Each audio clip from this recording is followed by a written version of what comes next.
Hello, my name's Travis Lipp, one of the operations section chiefs for Rocky Mountain Team 1, here today to give you today's operational period briefing. The Wapiti fire, just under 90,000 acres. Well, before I start with the operational briefing for today, I just want to touch a little bit about yesterday's weather. As I mentioned yesterday, we were expecting a pretty good day with critical fire weather, critical fire behavior, and that wind shift from the southwest to the northwest.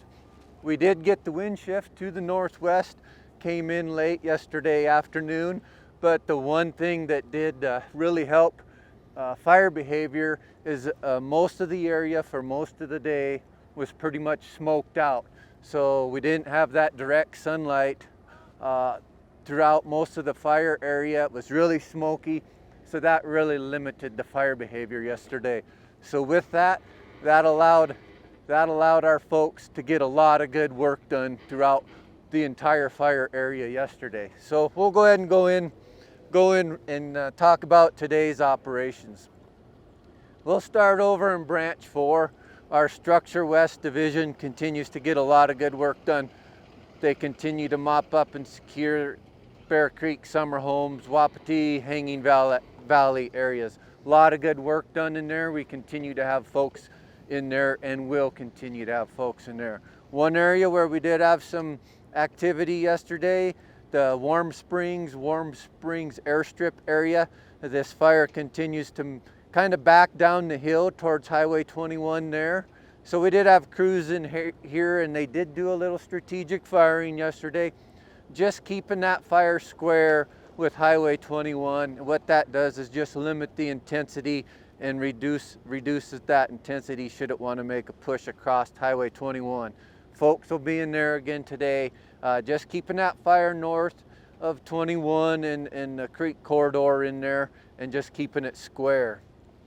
At the same time, a lot of resources, a lot of our structure resources in here around the 10 Axe, 2 Ravens, 7 Peak, Sourdough area.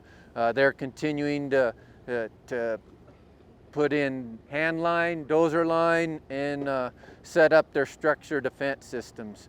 Their hose, pumps, equipment.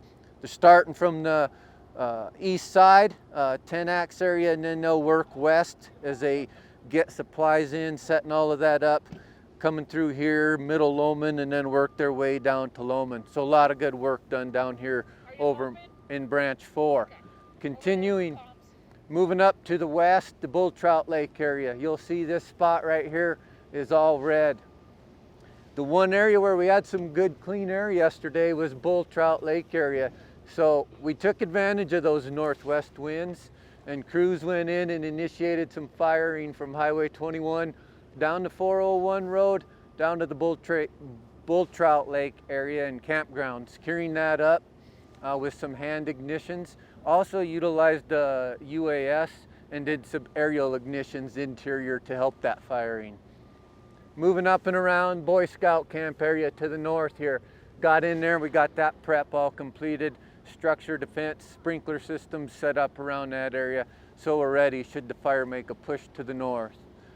We are looking at coming up with strategic firing plans. Goal will be to keep this fire south of Highway 21 in here. So we got both sides, Branch 4 and Branch 6 and these divisions coming up with a good strategic firing plan should we need to initiate it, firing to keep the fire south of Highway 21. Don't anticipate any of that being done today.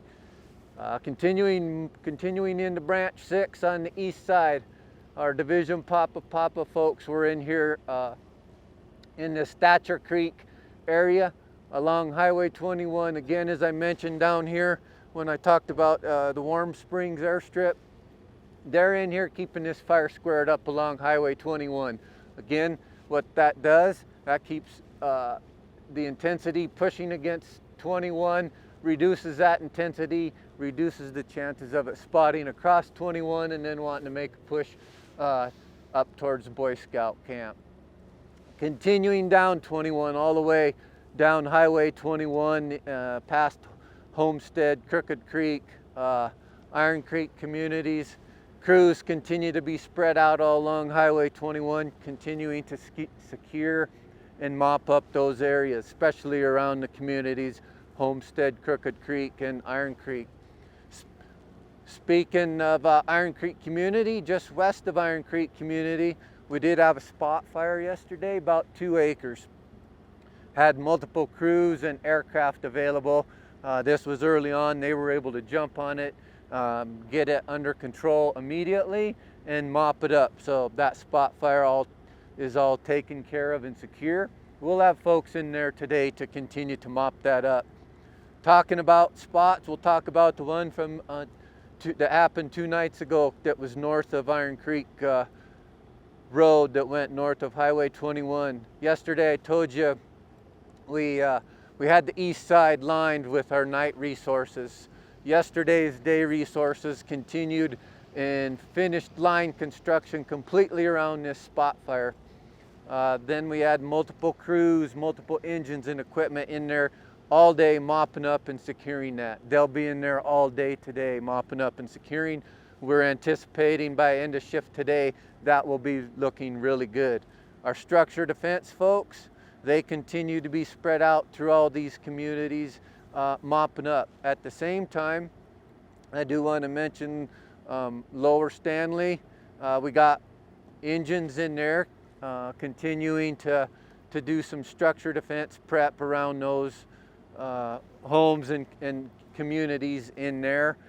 Just in preparation, we had this one spot. Should something happen in a spot again, folks are in place in Lower Stanley. We'll also be looking out here at the Casino Creek area. Moving a little bit further southeast as we continue, as we get things secured up around these communities up here, we'll start looking at our structure defense around Stanley, the Ranger District compound, Redfish Lake area, coming up with plans to implement structure defense in there. So that is also ongoing today. So a lot of good work that was done yesterday throughout the entire fire area, and that will continue today. Weather-wise, I do want to mention it's supposed to clear out a little bit earlier today. It's going to be dry for the next several days, so we are anticipating fire activity to increase. You probably see a lot of smoke if it clears out. One thing I do want to mention, a lot of that smoke will be from interior burning. This pocket right here, you'll see it'll continue to consume. That's a good thing. It's well interior, but it will increase the smoke. We do have a full complement of air resources available to us today. Scooper planes, helicopters, and if needed, retardant. If it clears out, we'll be able to use them. That ends today's operational briefing. We'll talk to you tomorrow.